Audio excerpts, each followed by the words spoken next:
जय हिंद साथियों, जय छत्तीसगढ़, जय जय छत्तीसगढ़। साथियों, एक किताब है। आज डॉक्टर खूबचंद बघेल की जयंती के अवसर पर इस पुस्तक का उल्लेख करना चाहूँगा।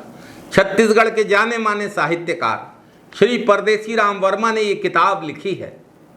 इस किताब का शीर्षक है डॉक्टर खूबचंद बघेल, व्यक्ति और विचार।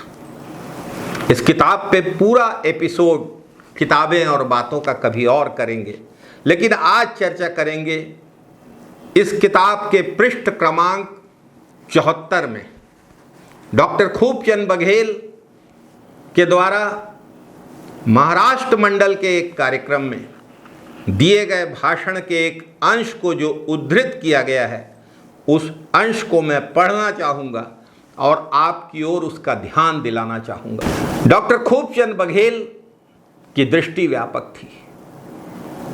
वे अंदर तक उतर के समाज की विसंगतियों को पहचान लेते थे। समाज की आलोचना का, छत्तीसगढ़ की आलोचना का वे करारा जवाब भी दिया करते थे। डॉक्टर खूबचंद बघेल ने अपने सारगर्भित भाषण में बहुत सारी बातें कही थी, लेकिन उसका एक अंश, छोटा सा अंश, डॉक्टर खूबचंद बघेल ने छत्तीसगढ़ भातृ संघ की स्थापना क्यों की, डॉक्टर खूबचंद बघेल का छत्तीसगढ़ के लिए सपना क्या था, इस अंश को पढ़ने और सुनने से समझ में आता है।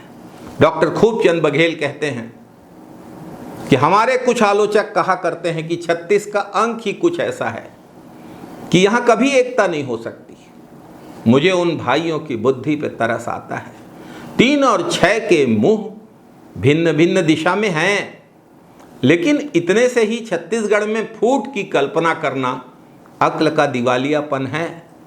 आपको मालूम होगा कि भैंसों या गायों के झुंड पर जब शेर या कोई हिंसक पशु झपटता है, तब ये गरीब जानवर अपने शरीर के कमज़ोर हिस्से को एक साथ मिलाकर खड़े हो जाते हैं और शेर का भी सामना करते हैं। ऐसे समय में क्या आप ये कहेंगे कि इन गरीब जानवरों का मुंह चूंकि विपरीत दिशा में है इसलिए उनमें फूट है? नहीं, उन्होंने मुंह भिन्न भिन्न दिशा में केवल इसलिए किया है कि उन पर आक्रमण करने वाला केसरी ये ना समझे कि वे अकेले हैं, उनको नुकसान न पहुंचाए। जरा यह भी तो सोचिए कि यदि 36 केवल फूट का, विग्रह का सूचक होता तो वो गढ़ शब्द से विभूषित क्यों होता? इसका केवल एक कारण है, ऐसा 36 जो गढ़ के समान दृढ़, अजेय और सुरक्षित है।